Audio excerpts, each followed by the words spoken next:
Why does the entirety of the Denver International Airport have barbed wire facing inwards? Almost like a prison, it's trying to keep something in. The Denver International Airport is home to so many conspiracy theories. I went there several times within my own traveling, and whether you believe the conspiracy theories or not, it is so hard to argue that the entire airport is not suspicious. DIA was built as a replacement to the Stapleton Airport, even though nothing was wrong with the airport before. It was supposed to be done in 1993, but it didn't end until 1995. The final budget being $4.8 billion.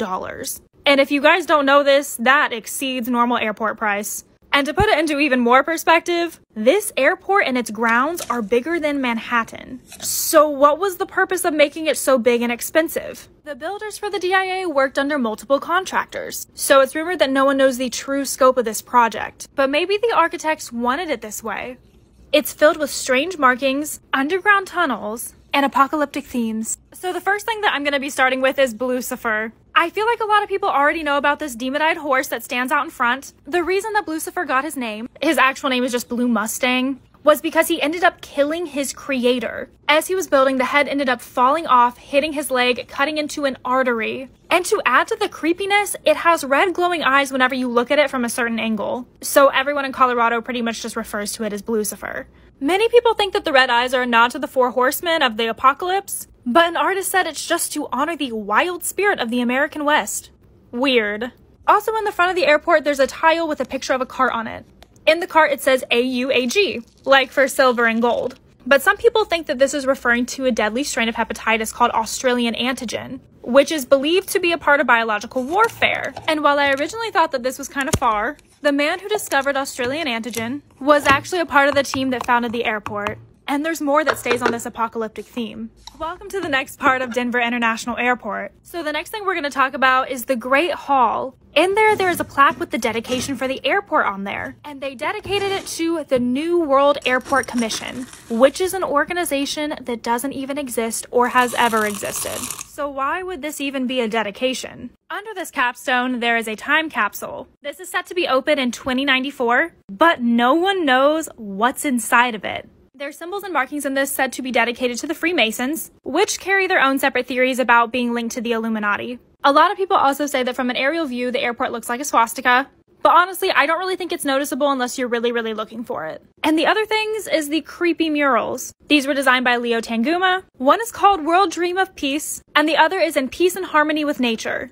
However, they're depicting themes of death and again, apocalyptic times. I'm pretty sure a soldier stabbing a dove means the exact opposite of peace. And there's literally children in caskets, but don't worry, it doesn't stop there. Welcome back to Denver International Airport. So the next thing we're going to do is talk about the tunnels. There are 6 underground layers and possibly more. And it's thought that the tunnels that exist underneath go all the way from Colorado Springs Air Force Base to the Air Force Base on Cheyenne Mountain. There's theorized to be bunkers down here and that it's potentially made as a safe place for the world's elite during the apocalypse. A huge part of this theory lies with author Alex Christopher. She met some people at a conference in Denver who were able to take her down to the tunnels. She took her friend Phil Schneider with her. And down there, they were able to get pictures. I'll insert them here. But not long after this, Schneider apparently unalived himself, which again, after coming out with this information, is extremely suspicious. Also, there was 5 buildings that were originally built for the airport but didn't quite work out. So instead of destroying these buildings, they just buried them and then continued to build on top of them. Even the constructor was very confused on why he was requested to do this.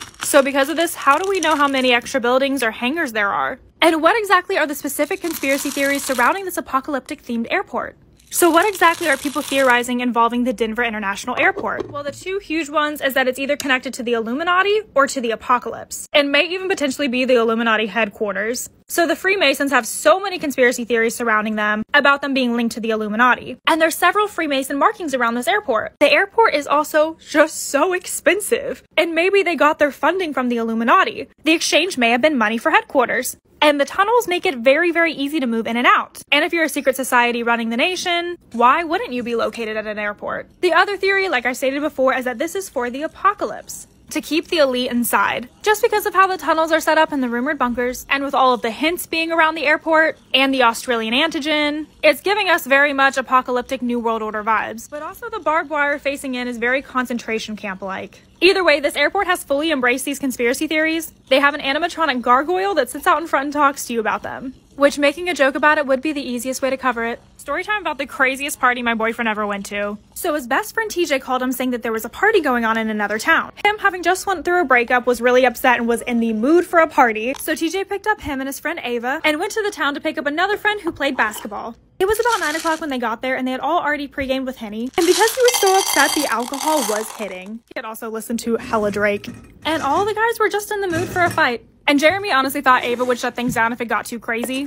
But little did he know. So the party was at this massive rented building, and they had to wait 30 minutes for someone to come and let them inside. However, Ava went in ahead of them because a guy thought she was cute. And once they walked in, they saw just how nice the place was. Everything smelled of alcohol and weed, and the place had an amazing view. There were gorgeous windows all around, and so many celebrity basketball players showed up. So they knew that they were in and they were going to go get more drinks at the bar. But TJ was so drunk he was gone. And his friend inside the party was already hitting on a girl. Turns out she was someone else's girl. So they knew a fight was about to go down. Part 2 to my boyfriend's crazy party story. I never gave a name for the guy inside the party, but we can call him Michael. So Michael was literally flirting with this other man's girl. And for some reason, these guys were like, yeah, let's fight. I don't know how boys think. Jeremy's literally hyping himself up in the bathroom, and then he hears screaming, so he knows it's time to go down. And as he stumbles out of the bathroom, ready to fight, he sees Michael and the girl's boyfriend beating each other up. But his friend group never jumped in, so TJ and him stayed back. Until security jumped in. That's when they realized the guy that Michael was fighting was probably important, because they kicked them out and not the other guys. So while they're getting escorted out, TJ starts talking back, which is when he knew things were about to get real. They knew that the other guys were getting pissed off and threatening them. The guys literally started shooting at them. So the bullets were inches away from hitting Jeremy and his friends. So Michael jumped into the front seat of the car and started to drive away. So ultimately, Ava had the best night. And she asked all of them how their night went, and they were all literally like, it was chill, you didn't miss anything. So in the summer of 2020, my baby daddy was working as a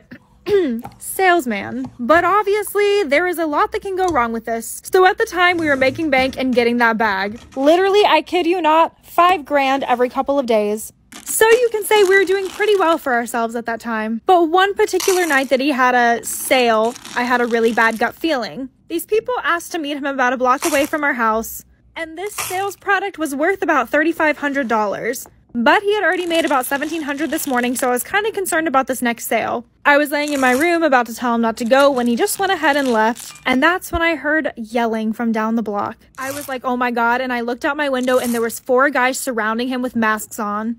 That's when I heard my baby daddy yell for me to bring the money. I immediately said okay and started to rush to grab everything. As I was running down the stairs with the money and approaching them, I noticed that one of the guys had a gun to the back of my baby daddy's head. Follow my Insta for part 2. Storytime part 2 about my baby daddy having a bad, sale. So as I start to go to them, they start to head up the stairs to me. And as we're approaching each other, I can see that one of the guys has a gun to the back of my baby daddy's head. Another guy has a knife to his throat, and the other one just looks like he was the muscle of the group. They were literally walking to come to our house. I made sure it was entirely pitch black within my place so that they couldn't see anything that was there. And I just brought them the money. I was like, take it, here it is. And he just stared at it. And then I said a little bit louder, take it. And he was just looking at it. And then I screamed, take it, it's here. And that's whenever he took the money and started to push my baby daddy up the stairs. I was pushed to the side as they looked around to see if they could take anything else. But they obviously couldn't see anything and just left. Neither of us slept for several days, thinking that they would probably come back. But thankfully, they never did. My baby daddy is still a salesman to this day. We're just more cautious, and I'm working on getting my education so I can get a steady job. If you have a story, DM me on Insta. The best thing to bring 2 girls together is being cheated on by the same man. So this is my best friend, and around the beginning of February last year, she got into a relationship with a man. And we'll go ahead and call this guy Bronson. So they had known each other for about 2 years prior and had talked on and off. But February of last year, they finally decided to get together. And he was like her ideal man. He was tall, Sagittarius, and had a country accent. And let me just tell you, he even charmed all of her friends. I straight up thought he was so good for her. That was until the bachelorette party. So she was a bridesmaid and I was a maid of honor in a wedding. And we noticed while we were out, her text messages got muted. And so we decided to look at his Snap location. And it was not where he was usually supposed to be.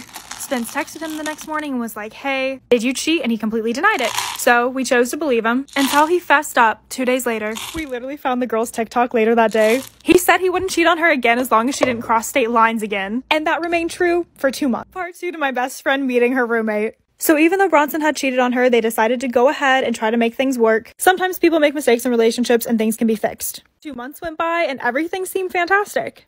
This leads us to our date night. So Spence and Bronson were both asleep, but then she woke up to his phone literally blowing up. She went over to go check it because Bronson wasn't waking up, and it was just one of his guy friends blowing up his phone. So being worried that he might be in trouble or some kind of danger, she went ahead and decided to pick up the phone. Well, a girl answered on the other end. And it wasn't just any girl, it was his ex-girlfriend. And she was just as confused as Spence was. So they were still seeing each other while she thought that Spence was just a friend and Spence thought that she had been totally blocked. But he had just changed her ID contact to one of his best friend's names so that she wouldn't question anything. We'll call her Ashley, and they decided to meet up to discuss everything. And long story short, they ended up kicking him out and moving in together.